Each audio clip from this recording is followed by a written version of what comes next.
Assalamualaikum warahmatullahi wabarakatuh. Bismillahirrahmanirrahim. Alhamdulillahirabbil alamin. Wassalatu wassalamu ala nabiyyina Muhammadin wa ala alihi wa sahbihi ajma'in. Allahumma 'allimna ma yanfa'una wanfa'na bima 'allamtana. Allahumma faqqihna fid din wa 'allimna at-ta'wil. Wa zidna 'ilman ya rabbal alamin. Rabbi syrah li sadri wa yassir li amri wahlul 'uqdatam min lisani yafqahu qawli. Subhanaka la ilma lana illa ma 'allamtana innaka antal alimul hakim wa la hawla wa la quwwata illa billah. Alhamdulillah, kita sambung lagi muka surat 9. Masih lagi berkenaan dengan kemujizatan Al-Quran, hubungannya dan maqasid Al-Quran. Itu di antara salah satu daripada maqasid Al-Quran adalah untuk menjelaskan kemujizatan Al-Quran, ataupun sudut kemujizatan Al-Quran itu dapat dilihat, dapat dibuktikan melalui maqasid dia, tujuan tertinggi, tujuan utama Al-Quran diturunkan. Imam Waliullah Ad-Dahlawi berkata, maksud asal dari penurunan Al-Quran ialah untuk memurnikan jiwa manusia. Ia kita panggil sebagai tazkiyatun nafs, ataupun kalau istilah ahli falsafah ni dikata tahzibun nafs ataupun tahzibul akhlak, melenyapkan akidah yang batil, menolak amalan yang rosak. Mana amalan-amalan yang menyeleweng, yang berpunca daripada akidah yang batil. Munculnya akidah yang batil dalam lintasan fikiran mukallaf sebagai sebab turunnya ayat jidal, ayat perdebatan. Wujudnya amalan yang rosak tersebar di kezaliman di kalangan mereka merupakan sebab kepada turunnya ayat-ayat hukum. Ketidaksedaran terhadap nikmat Allah, kekuasaan Allah, dia ada koma tu terhadap nikmat Allah, kekuasaan Allah, hari-hari Allah, peristiwa kematian dan sesudahnya merupakan turunnya ayat tazkir, yakni ayat peringatan. Jadi daripada apa yang disebutkan oleh Imam Waliullah ini, kalau kita baca dalam kitab dia Al-Fawzul Kabir fi Usulit Tafsir, tujuan Al-Quran diturunkan itu dapat dijelaskan melalui 5 ilmu. 5 ilmu yang terdapat dalam Al-Quran. Jadi kalau mengikut dalam kitab Al-Fawzul Kabir, Imam Waliullah ni beliau membahagikan 5 bahagian penting yang menjadi 5 tajuk penting, 5 tema besar dalam Al-Quran, mengapa Al-Quran itu diturunkan. Jadi kita kata di sini, kita lihat di sini, iaitu ayat jidal.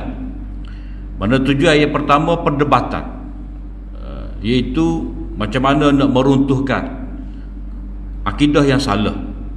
Jadi perdebatan dalam Al-Quran yang kita baca Al-Quran ni, mengikut Imam Waliullah, bila baca Quran tu, ayat-ayat Al-Quran dia tidak lari daripada 5 topik utama. Di sini dia kata ayat perdebatan, ayat ahkam dan ayat tazkir. 3, tapi yang ketiga tu dibahagikan 3 pula.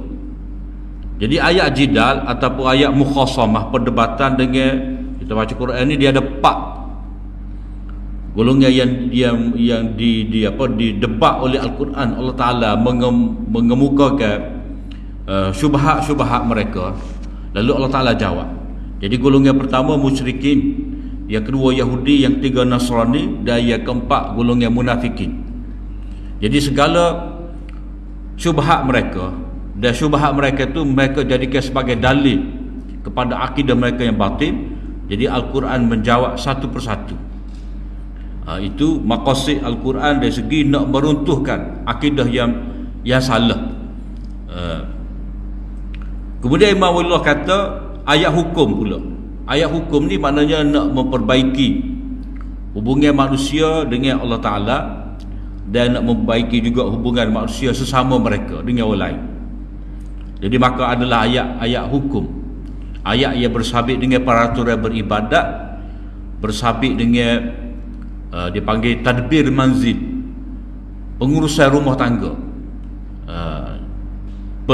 Tadbir manzil maknanya pengurusan rumah tangga yang bermula daripada memilih pasangan, pertunangan, perkahwinan.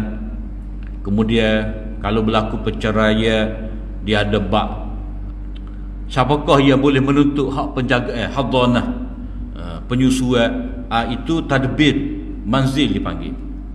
Kemudian dia ada siasah madaniyah, pentadbir muamalah, jual beli, gadai, butih. Kemudian dia ada bab bab siasah politik. Tadi muamalah, dia ada siasah politik pula.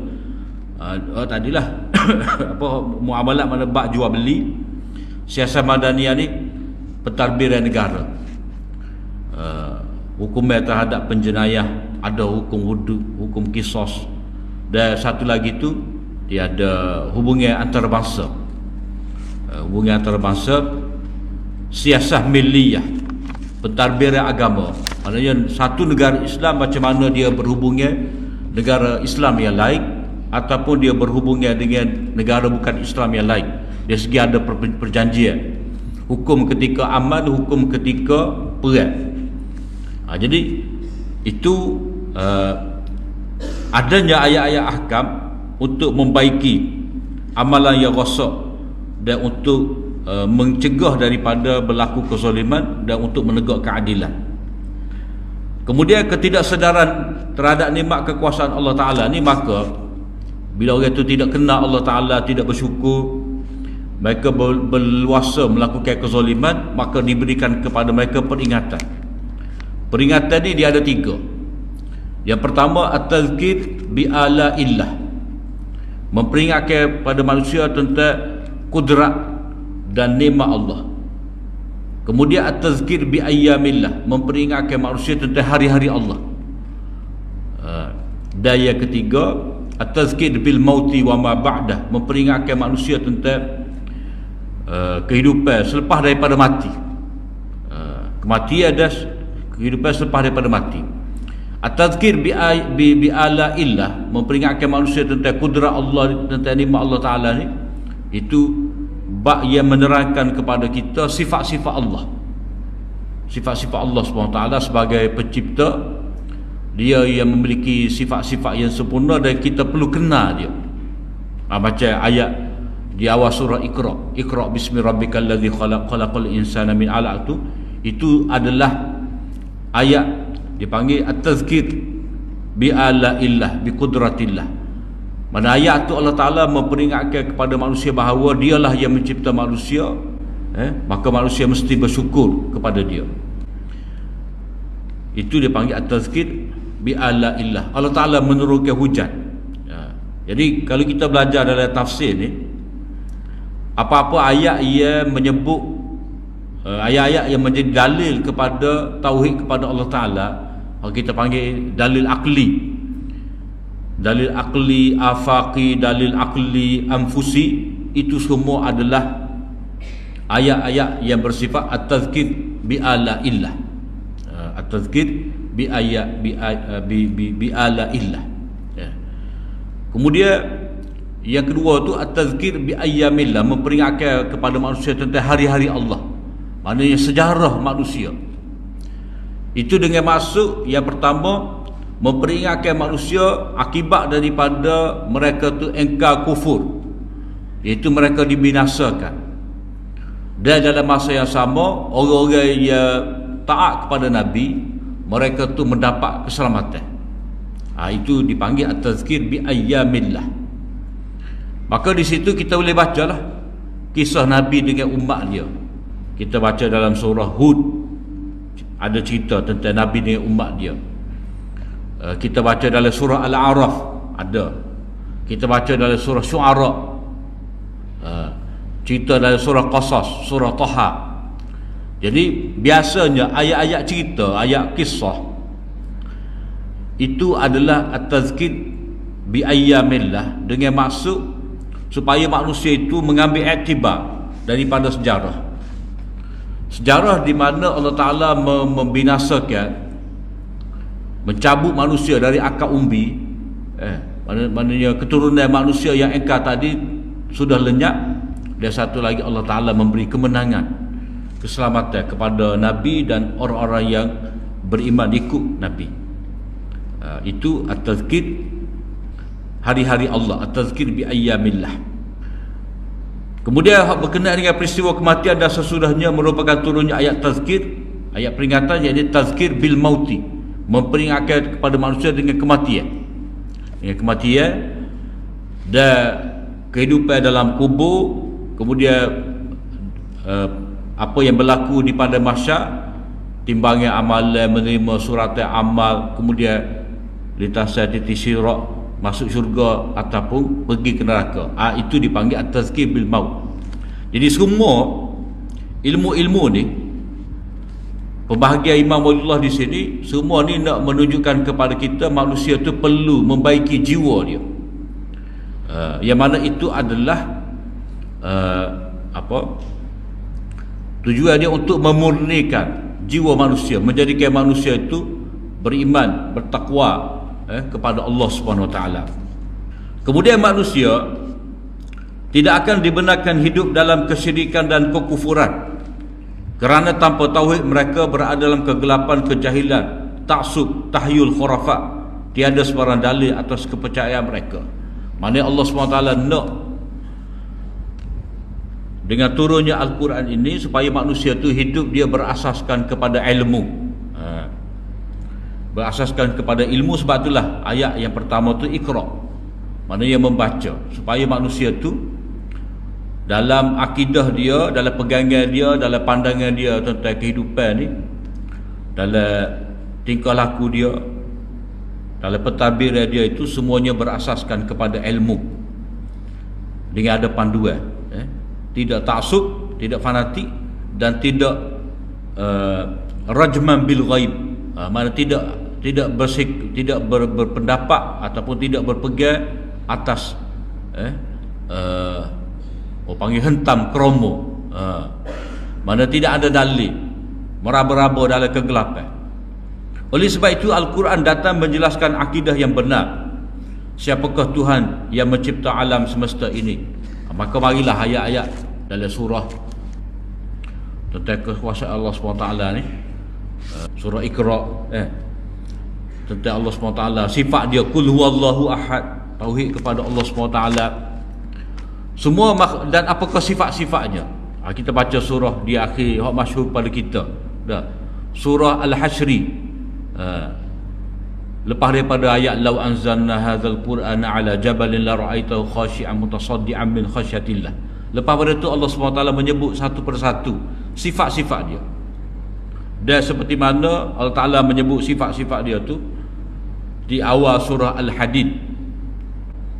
Surah Al-Hadid, wal awwal wal akhir wal zahir wal batin, dan seterusnya. Di situ Allah SWT menyebut sifat-sifat dia, sama ada sifat zat, sifat diri dia, ataupun sifat af'al, sifat perbuatan dia. Semua makhluk di alam ini menjadi bukti keesaan dan kekuasaan Allah yang mutlak. Kita baca surah Rum sebagai contoh, bagi contoh surah Rum.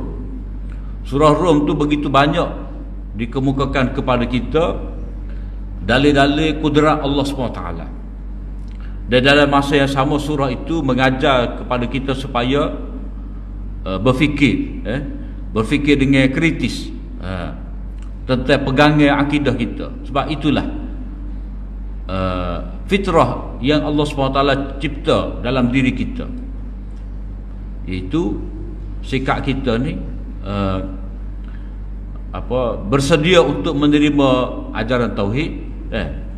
Akal yang sejahtera ni tidak dapat menerima apa jua bentuk syirik. Maka sebab itulah surah Ar-Rum itu menjelaskan kepada kita tentang sifat kudrat Allah SWT. Demikianlah dapat diperhatikan bahawa maksud penurunan Al-Quran mempunyai pertalian erat dengan kemujizatan Al-Quran. Matlamat dan rahsia ini mempunyai peranan yang penting dalam menjaga kehidupan individu dan masyarakat. Malah pembinaan sesebuah tamadun tidak akan tercapai melainkan selaras dengan akidah dan manhaj atau aturan yang telah dijelaskan oleh Allah Ta'ala dalam Al-Quran. Itu dia panggil maqasid umran. Maqasid umran tu hak kita tengok pada muka surat bawah tu, pembinaan tamadun tu. Bila mana manusia tu dia ada akidah, maknanya konsep, mana pemahaman dia tu, orang panggil world view dia, pandangan dia tentang alam ni jelas, tentang konsep ketuhanan, peranan dia sebagai manusia, dan apakah etika dia terhadap alam ini dengan alam sekitar ni, maka itu dapat menjadi asas kepada terbinanya tamadun. Maka sebab itulah Al-Quran itu bila mana diturunkan kepada Nabi dan para sahabat, mereka dapat membina ketamadunan. Dan tamadun tu tidaklah diukur dengan bangunan-bangunan, monumen-monumen, tetapi diukur dengan kebaikan yang kemajuan ilmu, kemajuan ilmu yang yang disumbangkan oleh Islam itu melalui Al-Quran. Maqasid Al-Quran adalah penyataan yang paling nyata tentang kemujizatan Al-Quran kerana melihat kepada keluasan objektif Al-Quran yang merangkumi setiap kemaslahatan dan kesejahteraan. Mana apa jua bentuk manfaat, kebaikan, kesempurnaan untuk manusia, maka itu semua menjadi matlamat Al-Quran. Manusia tidak mampu untuk mencapai objektif ini melainkan dengan mengikuti manhaj yang telah digariskan oleh Allah SWT dalam Al-Quran. Maka sebab itulah dalam Al-Quran tu dia ada prinsip, dia panggil prinsip kulli. Prinsip kulli, antara prinsip kulli ni, manusia hendaklah hidup dengan kepatuhan kepada Allah, kesucian jiwa. Manusia kena hidup dengan adalah, menegakkan keadilan. Dan manusia ni dia kena hidup dalam keadaan samahah, mana bertoleransi. Mana empat perkara tu: ketundukan kepada Allah SWT dengan mematuhi perintah-perintah dia, taharah, kesucian jiwa, kesucian batin dan juga zahir. Manusia kena hidup dengan adil supaya segala penindasan kezaliman itu dapat dibenteras. Dan satu lagi samahah, itu yang dapat melatih jiwa manusia ni menjadi seorang yang dermawan, dapat dia menyempurnakan tanggungjawab dia, dan dia dapat menerima ataupun dia dapat berinteraksi dengan sebahagiannya dengan makhluk lain. Mana dia tidaklah seorang yang terlalu menuntut hak untuk diri dia, tetapi dia lebih banyak menyempurnakan tanggungjawab dia kepada orang lain. Cuma bila kita bahas tentang maqasid Al-Quran ini, maka cara manhaj, macam mana kita dapat mengesan maqasid Al-Quran itu kita ambil contohlah di akhir surah Kahfi. Di akhir surah Kahfi Allah Ta'ala kata, qul innama ana basyarum mithlukum yuha ilayya annama ilahukum ilahun wahid faman kana yarju liqa'a rabbih falyamal amalan salihan wala yusyrik bi'ibadati rabbih ahada. Jadi dalam ayat ni Allah SWT telah memberi isyarat kepada kita, maknanya ada panduan, ada garis panduan yang dapat menjelaskan kepada kita macam mana kita dapat memahami maqasid penurunan Al-Quran. Daripada ayat ni, qul innama ana basyarum mithlukum, qul, daripada perkataan qul tu, itu perintah daripada Allah Ta'ala. Maknanya benda tu mesti disampaikan oleh Nabi, sebab ini adalah arahan daripada Allah Ta'ala kepada Nabi. Mana Nabi kena bawa mesej ni, kena istiharkan. Innama tidak ada yang lain melainkan ni je, innama. Dia panggil adatul hasri, untuk menyatakan keterbatasan makna pada satu benda. Mana dia tidak lari daripada hak lain, tidak lari daripada hak ni, tidak hak luar tidak masuk, hak dalam dia tidak terkeluar. Ini sahaja. Qul innama ana basyarum mithlukum. yuha ilayya annama, katakanlah aku ini adalah qul innama ana basyarum mithlukum, aku ni manusia seperti kamu. Maknanya untuk islah, untuk membaiki manusia, ia menjadi pembaiki kepada manusia ni, ia menjadi pendidik kepada manusia ni, manusia tu sendiri. Manusia tu dapat diubah dengan manusia tu sendiri. Maknanya Allah Ta'ala telah memilih untuk manusia ni manusia sepertinya. Jadi Nabi tu mesti di kalangan manusia tu, tidak dipilih Nabi dari kalangan malaikat. Qul innama ana basyarum mithlukum. Cumanya ia melayakkan Nabi sebagai manusia tadi untuk mengubah manusia menjadi baik. Dia kena ada alat, kena ada alat, iaitu wahyu daripada Allah Ta'ala. Ana basyarum mithlukum yuha, diwahyukan kepadaku. Maknanya kedatangan Nabi sebagai seorang rasul yang menerima wahyu, menerima mesej daripada Allah Ta'ala, itu tugas dia. Yuha ilayya annama, untuk memberitahu, maknanya annama, maknanya apa yang terkandung dalam wahyu itu. Annama ilahukum ilahu wahid, mana Tuhan kamu itu adalah Tuhan yang satu, mana tidak dua, tidak tiga, tidak 360, hanya satu saja Tuhan kamu.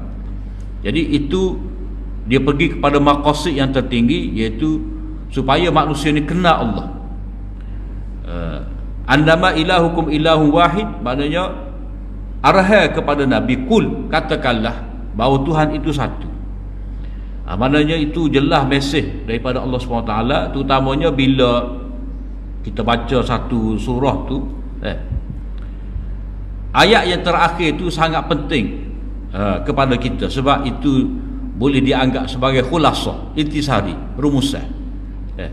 Jadi rumusan kepada surah Kahfi, supaya manusia tu mentauhidkan Allah. Jadi mentauhidkan Allah tu dengan manusia kena kenal siapakah Allah, satu-satunya Tuhan yang berhak disembah.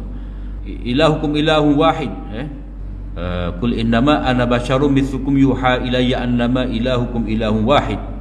Maknanya pemberitahuan supaya kita mengenal Allah. Allah Ta'ala sendiri yang memperkenalkan diri dia kepada kita. Bila begitu, faman kana yarju liqa'a rabbih, sesiapa yang berharap tentang pertemuan dia dengan Allah Ta'ala, maknanya maksud hidup dia. Jadi Quran di sini memberitahu kepada manusia maksud hidup dia, iaitu pertemuan dengan Allah.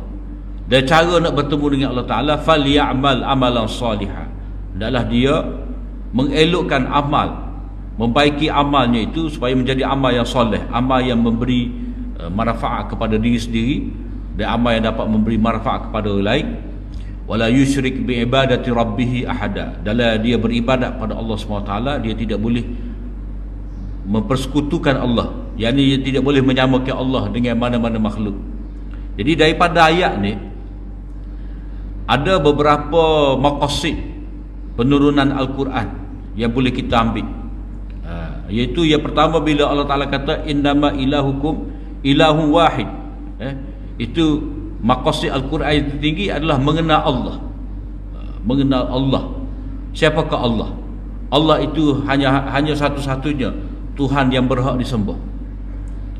Dan untuk manusia kenal Allah Ta'ala, maka satu-satunya sumber untuk manusia kenal Allah Ta'ala iaitu adalah yuha ilai, diwahyukan kepadaku. Maknanya untuk kenal Allah Ta'ala adalah dengan wahyu, tidak dengan akal fikiran, tidak dengan logik.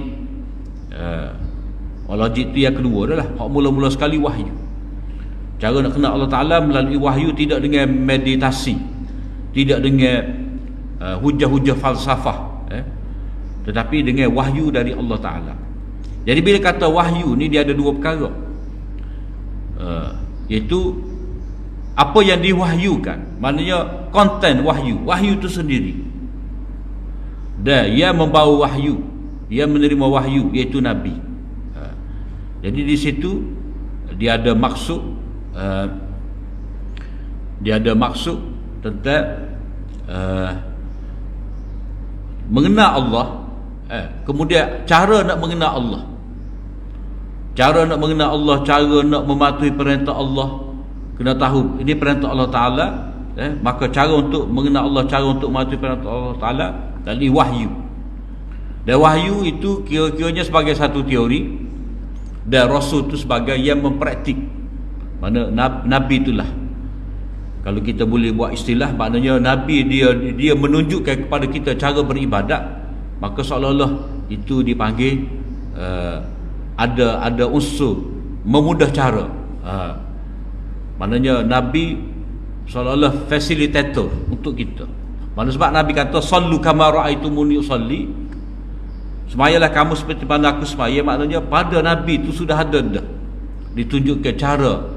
Nabi itu sendiri menunjukkan cara beribadat pada Allah Ta'ala. Jadi bila sahabat tengok Nabi semaya lagu tu, maka mudahlah.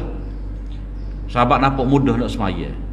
Bila sahabat tengok Nabi puasa, mudah kepada sahabat untuk berpuasa. Sebab apa? Sebab benda tu telah dipraktik oleh Nabi. Jadi dapat mereka tu melihat Nabi. Dan bila kita tengok ayat tu tadi, innama ana basyarum mithlukum, aku ni manusia seperti kamu. Maknanya tujuan penurunan Al-Quran, dia tidak terlepas tentang kemaslahatan manusia tu. Aku manusia seperti kamu. Maknanya kamu tu adalah benda yang penting dalam bab wahyu ni. Maknanya sebahagian besar daripada wahyu ni, dia berkisah tentang manusia tu, tentang manusia. Apa yang diperlukan oleh manusia, sifat manusia. Kita ambil contoh ayat innal insana khuliqa halu'a. Manusia tu diciptakan dalam keadaan keluh kesah. Bila dia ditimpa dengan kesusahan, idza massahu syarru jazua. Bila dia ditimpa dengan kesusahan, maka dia dalam keadaan tidak tenang, tidak tenteram jiwa dia. Wa idza massahul khairu manu'a, bila dia menerima kebaikan ataupun kekayaan, dia jadi bakhil. Illal musallin, kecuali orang semaya. Maknanya sifat jiwa manusia ia dicipta dalam keadaan keluh kesah. Khuliqal insana min ajal, manusia tu dicipta dalam keadaan bersifat gopoh, terburu-buru. Jadi semua tu ada rawatan dia, ada rawatan untuk mendidik jiwa manusia tadi.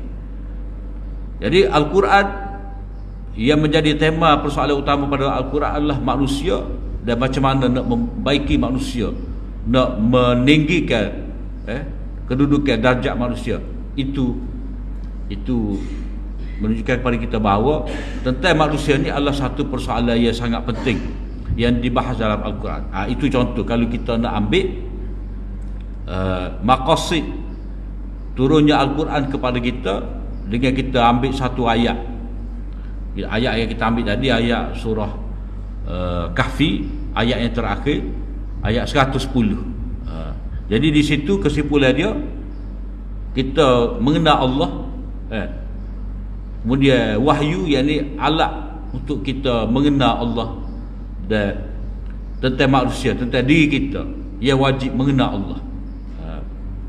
Itu tajuk kita berkenaan dengan kepentingan ilmu kemujizatan Al-Quran, dan kaitan dia dengan selain daripada kaitan dia dengan akidah kita, dia ada kaitan dengan sebab ataupun matlamat penurunan Al-Quran. Kemudian kita akan masuk pula aspek utama ijazul Al-Quran, aspek utama kemujizatan Al-Quran. Jadi sudut-sudut yang menjadi sebab kepada manusia tu lemah, tidak mampu untuk menandingi Al-Quran. Itu dia panggil aspek-aspek kemujizatan Al-Quran.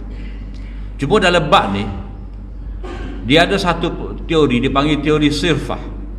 Teori sirfah, teori sirfah ni itu pendapat yang dipegang oleh golongan Mu'tazilah. Mereka kata Quran tu sifat dia sebagai mukjizat itu adalah kerana Allah Ta'ala telah menarik, Allah Ta'ala telah mencabut kemampuan bakat yang ada dalam diri mana-mana manusia nak menandingi Al-Quran tu. Tiba-tiba Allah Ta'ala cabut kemampuan. Maknanya mengikut golongan Mu'tazilah ni, kemujizatan Al-Quran itu sebenarnya dari segi manusia tu telah ditarik kemampuan. Maknanya pada asalnya manusia tu mampu nak menandingi Al-Quran, tetapi Allah Ta'ala telah jadikan manusia tu hilang kemampuan. Tiba-tiba akal dia dibuntu, dia tidak dapat menandingi Al-Quran. Itu mengikut fahaman Mu'tazilah. Maknanya seolah-olah itu adalah campur tangan ataupun manusia tu menjadi lemah. Disebabkan dia nak melawan Al-Quran, tiba-tiba jadi lemah. Maknanya satu bentuk sihir lah seolah-olahnya. Itu pendapat Mu'tazilah. Pendapat Ahli Sunnah mengatakan bahawa kemujizatan Al-Quran itu terletak pada Al-Quran itu sendiri. Dalam keadaan manusia tu, kalau dia diberi peluang, kalau dia nak lawan Al-Quran, dia boleh. Tetapi sampai satu tahap dia tidak mampu juga. Maknanya kelemahan itu adalah kelemahan manusia itu sendiri. Bukan kerana cabut tangan daripada Allah Ta'ala tiba-tiba cabut kemampuan tadi, tidak. Manusia tu dia mempunyai kemampuan pada tahap tertentu dan dia cuba nak lawan Al-Quran, akhirnya dia terpaksa aku. Bukan kata Allah Ta'ala telah cabut kemampuan sehingga dia tidak dapat berbuat apa-apa. Jadi para ulama sepakat mengatakan bahawa kemujizatan Al-Quran berasal dari Al-Quran itu sendiri. Maknanya bukti Quran itu mukjizat tidak perlu pada bukti luar. Dengan cara baca Quran, dengan cara tadabbur Al-Quran, dengan cara mengkaji isi kandungan Al-Quran, maka itu sudah membuktikan kepada kita bahawa Al-Quran itu adalah kalam Allah, tidak kalam manusia. Seperti ayat yang kita baca, afala yatadabbaruna al-Quran walau kana min indi ghairillah lawajadu fihi ikhtilafan katsira. Ayat Quran yang kita petik pada muka surat yang keempat. Jadi sepakat ulama mengatakan bahawa tak ada khilaf bahawa mukjizat Al-Quran tu terletak pada Quran tu sendiri. Bukan kata mari kudrat Allah Ta'ala mencabut kemampuan manusia, tidak. Walau bagaimanapun, mereka berbeza pandangan tentang aspek kemujizatan yang dimiliki Al-Quran. Sudut tu yang menjadi perbezaan. Al-Baqillani menegaskan bahawa terdapat 3 aspek yang menjadi keunggulan Al-Quran. Maknanya kajian tentang Al-Quran ni adalah sesuatu yang sentiasa berkembang. Berkembang. Mula-mula ulama kata peringkat mula-mula ni 3 sudut je. Kemudian mari orang lain kata tidak, ada lagi. Waktu pula mari tambah pula. Sehingga aspek kemujizatan Al-Quran ni menjadi terlalu banyak. Ditambah. Ada sama. Sebab apa? Sebab sesuai dengan sifat Al-Quran sebagai mukjizat. Bila mana manusia tu kaji Al-Quran, dia dapat menemui benda-benda yang tidak pernah ditemui oleh orang sebelum dia. Di samping ilmu luar ni, maknanya ilmu selain daripada ilmu Al-Quran, dia berkembang, bertambah. Hasil daripada interaksi kajian manusia dengan alam sekitar ni, hasil daripada dia memerhati apa-apa yang ada di hadapan dia ni, maka dia dapat menemui teori ilmu. Dengan ada teori ilmu ni, maka asal kepada teori ni dapat dicari dalam Al-Quran. Macam kita kata zaman dulu, sebelum daripada zaman learning ni, tidak ada lah kita kata ijaz dari sudut saintifik. Tetapi oleh kerana manusia tu berinteraksi dengan ilmu sains, mengkaji dan dia baca Quran, maka dia mengakui bahawa benda ni telah pun terdahulu disebut oleh Al-Quran. Maknanya aspek kemujizatan Al-Quran itu dia merangkumi perkara sains juga. Kalau mengikut Baqillani ni, Al-Baqillani ni antara tokoh Asy'ariyah yang memberi sumbangan yang besar dalam bab Ijazul Quran. Jadi kata dia ada 3. Pertama, kandungan Al-Quran yang memuatkan berita gaib. Ada cerita gaib. Cerita gaib ni maknanya manusia tu tidak ada jalan untuk mengetahui perkara gaib melainkan dengan wahyu. Itu makna berita gaib. Wa indahu mafatihul ghaib la ya'lamuha illa Allah. Di sisi Allah Ta'ala itu ada kunci perkara gaib, hanya Allah Ta'ala sahaja yang mengetahui. Nabi pun tidak tahu. Perkara gaib Nabi pun tidak mengetahui. Jadi memuatkan berita gaib ni, dia ada 2 lah berita gaib ni. Yang pertama, benda yang akan berlaku nanti dalam syurga, keadaan dalam syurga. Kita tak nampak syurga. Dah, sebab kita masih lagi di alam fana, alam dunia. Sedangkan syurga ni alam baqa', alam kekal. Untuk pergi ke alam baqa' tu dia kena masuk alam barzah, alam pertengahan. Seolah-olah transit situ, kemudian pergi ke alam barzah, alam baqa', alam akhirat. Jadi benda tu benda yang belum berlaku lagi. Dah, itu berada di alam yang lain. Jadi Allah Ta'ala sahaja yang mengetahui. Dan bila Allah Ta'ala sahaja mengetahui, dia pun memberitahu kepada kita tentang keadaan dalam syurga. Kita baca seperti ayat-ayat dalam surah Ar-Rahman, Al-Waqi'ah. Itu dua contoh surah yang cerita kepada kita apa yang ada di dalam syurga, dalam neraka. Inilah kita panggil ilmu at-tazkir bil mauti wa ma ba'dah, memperingatkan kepada manusia tentang kematian dan apa yang berlaku sesudah daripada itu. Jadi itu benda gaib. Satu lagi benda gaib ni, benda yang telah berlaku. Telah berlaku. Benda yang telah berlaku, yang mana Nabi dan juga kita ni tidak ada pada peristiwa itu berlaku. Wa ma kunta ladaihim idh yulquna aqlamuhum ayyuhum yakfulu Maryam. Kamu tidak ada pada waktu itu. Maknanya cerita tentang Nabi Isa, kelahiran dia dengan begitu lengkap, bermula daripada cerita Nazar, isteri Imran, untuk meletakkan anak dia ni. Kalau dia dapat, dia letak anak dia ni di mihrab di Masjidil Aqsa supaya beribadat. Itu nazar dia, bermula situ lagi. Sampalah cerita tentang kelahiran Nabi Isa, dan bila mana lihat anak ni begitu istimewa, maka pakat berebut nak menjaga Maryam. Jadi Allah Ta'ala kata, wa ma kunta ladaihim, kamu tidak ada bersama dengan mereka tu ketika mana mereka mereka meletakkan panel masing-masing untuk mengundi, menentukan siapakah yang berhak untuk menjaga Maryam. Maknanya dalam cerita surah Ali Imran tu, cerita daripada Nazar, isteri Imran, sampalah kepada cerita digunakan mukjizat kepada Nabi Isa tu. Benda tu benda gaib, Nabi tidak ada, tetapi Nabi dapat memberitahu. Melalui mana? Melalui wahyu dari Allah Ta'ala, melalui Al-Quran. Yang mana bila Allah SWT sebut lagu tu cerita dengan begitu detail tu, dia tidak ada dalam Injil tu sendiri. Tak ada dalam Injil. Al-Quran yang menceritakan dengan detail.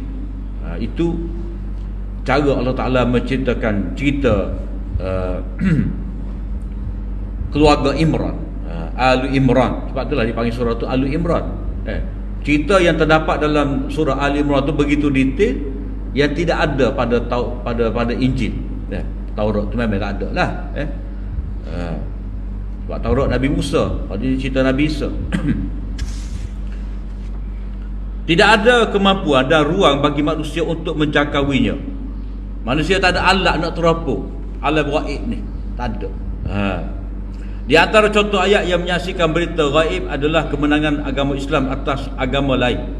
Kullil ladzina kafaru satughlabuna wa tusharuna ila jahannam wa bi'sal mihad. Katakanlah kepada orang-orang kafir, kamu akan dikalahkan dan kamu akan dihimpunkan ke neraka jahannam, dan itulah seburuk-buruk tempat kembali. Jadi tempat dan itulah tempat yang seburuk-buruknya. Jadi ayat ni ada ulama mengatakan bahawa ini isyarat kepada kemenangan Nabi SAW dalam peperangan Badar. Mau tak sebutlah Badar tu, tapi ayat ni dikaitkan dengan kemenangan Nabi SAW ke atas tentera Abu Jahal dalam peperangan Badar, di mana Abu Jahal tu dilontarkan, dicampurkan dalam telaga buruk. Aspek yang kedua, mengikut Al-Baqillani ni, Nabi Muhammad SAW sebagai selaku pembawa Al-Quran adalah seorang ummi. Mana seorang yang orang Mekah yang tidak pandai membaca, tidak pandai menulis. Baginda juga tidak mengetahui ilmu tentang kitab-kitab umat sebelumnya. Maknanya lama dah orang-orang Arab ni golongan ummiyin, yang ni merujuk pada Bani Ismail. Kalau Bani Israel itu ada semua kitab untuk mereka. Kitab mereka tu ada kitab Taurat, kitab Injil. Jadi Al-Ummi ni dia lawan kepada ahli kitab. Orang ada kitab, orang saling kitab. Yang ni Bani Israel, ahli kitab. Kalau tak ada kitab Ummi ni, dia panggil Bani Ismail. Ada Mekah. Jadi Ummi tu nisbah kepada Ummul Qura. Jadi baginda juga tidak mengetahui ilmu tentang kitab-kitab umat sebelumnya. Sebab Quran pun kata, wa ma kunta tatlu min qablihi min kitab wa la takhutuhu bi yaminik. Kamu tidak pernah menulis mana-mana kitab, dan kamu tidak pernah membaca mana-mana kitab sebelum daripada Al-Quran ini diturunkan. Kamu tak pandai membaca, tak pandai menulis. Baik kisah, berita maupun riwayat tentang mereka, baginda juga datang dengan memberitahu peristiwa agung yang terjadi pada zaman dahulu secara umum dan kisah-kisah yang terpenting. Itu bermula dengan penciptaan Nabi Adam sehinggalah baginda diturunkan ke bumi. Mana cerita tentang penciptaan Nabi Adam ni ia ada disebutkan kepada kita dalam surah Baqarah, surah Kahfi, surah Isra, surah Al-A'raf, diulang berkali-kali kepada kita. Jadi Nabi memberitahu itu sebab diwahyukan oleh Allah Ta'ala. Selain itu terdapat kisah Nabi Ibrahim dan Nabi-Nabi lain. Kisah raja-raja yang menjadi Nabi yang hidup pada masanya juga disebutkan, seperti Raja Fir'aun. Pengetahuan tentang hal-hal tersebut hanya mampu diketahui dengan cara belajar, talaqi. Wa innaka latulaqqal Qur'ana min ladun wa innaka latulaqqal Qur'an. Kamu pasti menerima Al-Quran daripada Allah Ta'ala. Maksudnya Nabi itu sifat dia menerima. Wa innaka latulaqqal Qur'an. Jadi istilah talaqi itu maknanya belajar, terima. Jadi Nabi mula-mula talaqi, terima Al-Quran dari Allah SWT melalui muallim dia tu, guru dia, yang Jibril. Sebagaimana diketahui, Nabi Muhammad sallallahu alaihi wasallam tidak pernah berinteraksi dengan ekologi maupun ahli sejarah, apalagi belajar daripada mereka, mana tidak pernah bertemu. Baginda bukanlah orang yang boleh membaca sehingga bila menemui satu kitab baginda dapat membacanya. Berdasarkan hakikat ini, Nabi Muhammad sallallahu alaihi wasallam tidak mungkin mempunyai pengetahuan tentang kisah-kisah umat terdahulu kecuali melalui perantaraan wahyu dari Allah. Maka sebab itulah mari ayat ni, wa ma kunta tatlu min qablihi min kitab wa la takhutuhu bi yaminik idzal lartabal mubtilun. Dan kamu tidaklah pernah membaca sebelumnya Al-Quran sesuatu kitab pun, dan kamu tidak pernah menulis satu kitab dengan tangan kananmu. Anda kata kamu pernah membaca dan menulis, benar-benar ragulah orang yang mengingkarimu. Daripada ayat inilah juga ada pendapat ulama seperti Al-Baji. Al-Baji ni ulama mazhab Malik, ya agak hebatlah. Al-Baji ni dia ada syarah Muwatta. Syarah Muwatta dia tu 2 versi. Al-Baji ni kalau mengikut pendapat dia berdasarkan pada ayat ni, Nabi sallallahu alaihi wasallam ni sebaik sahaja menjadi nabi boleh membaca. Sebab kata dia, wa ma kunta tatlu min qabli. Kamu tidak pernah membaca mana-mana kitab sebelum daripada ni. Maknanya selepas daripada ni boleh baca. Dia pegang dengan ayat ni lah. Sebab tak mungkin Nabi tu dalam keadaan Nabi sentiasa menerima wahyu daripada Allah Ta'ala. Dan wahyu pertama sekali kata Iqra, tiba-tiba Nabi sendiri tak boleh baca. Dalam tempoh 23 tahun tu kekal sebagai orang yang ummi buta huruf. Itu tak mungkin. Sebab Nabi ni guru pada sahabat. Maka Nabi itu sendiri dia mempelajari, membaca, boleh baca. Jadi tak kira seorang guru yang mengajar Al-Quran yang begitu hebat tu, Nabi sendiri tak boleh nak baca. Jadi daripada ayat ni Al-Baji kata, wa ma kunta tatlu min qabli, Nafi itu merujuk nafi pada masa lalu. Tidak boleh membaca tu merujuk pada masa lalu. Maknanya masa sekarang, yang ini setelah daripada turun wahyu, Nabi boleh membaca. Itu pegangan Al-Baji. Tapi biasalah satu pendapat ni, ada orang terima, ada orang tolak, ada orang menyokong, ada tidak. Maka kita sebagai orang yang belajar ni, kita kena tarjih lah. Dengan kemampuan yang kita ada, kita nak pergi hak mana. Sebab ni semua ada pendapat ulama. Dan kita bukan rekod sendiri pendapat ni, kita pegang dengan pendapat ulama. Kita kira dia lah imam kita dalam bab ni, sebagai panduan. Maknanya kalau dia berujar Al-Baji tadi, nampak dia panggil Abul Walid Al-Baji, ahli dalam usul fiqh, ahli dalam syarah hadis. Maknanya kita boleh jadikan dia tu sebagai imam untuk kita dalam bab ni. Jadi kita pegang bahawa Nabi ada dua fasa. Fasa sebelum menjadi Nabi dalam keadaan buta huruf. Fasa lepas daripada jadi Nabi, Nabi adalah seorang yang boleh membaca, boleh menulis dan boleh mengira. Sebab banyak dalam ayat-ayat Al-Quran menyebut pada kita bilangan. Bilangan 1, 2, 3. Lepas tu siap dengan pecahan pula. Maka semua tu menjadi bukti kepada kita bahawa Nabi SAW lepas daripada menerima wahyu tu, Nabi adalah seorang yang mampu membaca. Ketiga, susunannya yang indah. Susunannya yang indah, gaya bahasanya yang mengagumkan, dan ketinggian balaghahnya yang menunjukkan kelemahan sesiapa pun untuk dapat menyusun sepertinya. Itu mengikut Al-Baji, aspek yang ketiga. Mana dari segi, dia panggil dari segi bayan ataupun balaghah. Mana bahasa dia tu, balaghah tu makna cara penyampaian sesuai dengan audien dan konten, dan cara macam mana makna tu dapat disampaikan. Maknanya itu sempurna dalam ayat-ayat Al-Quran. Jadi tidak ada siapa pun yang dapat menyusun ayat seperti mana ayat Al-Quran. Kita ambil contoh ayat ringkas aja, walakum fil qisasi hayatun ya ulil albab. Pada kamu tu berkenaan dengan menjalankan hukuman qisas tu ada kehidupan. Ayat tu dibahas oleh ulama dengan mengatakan bahawa ayat tu sangat tinggi balaghahnya, itu banyak makna dia tu walaupun hanya beberapa kalimah. Itu walakum fil qisasi hayatun ya ulil albab.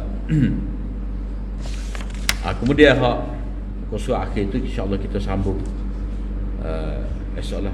Wallahu a'lam. Wa akhir da'wana alhamdulillahirabbil alamin.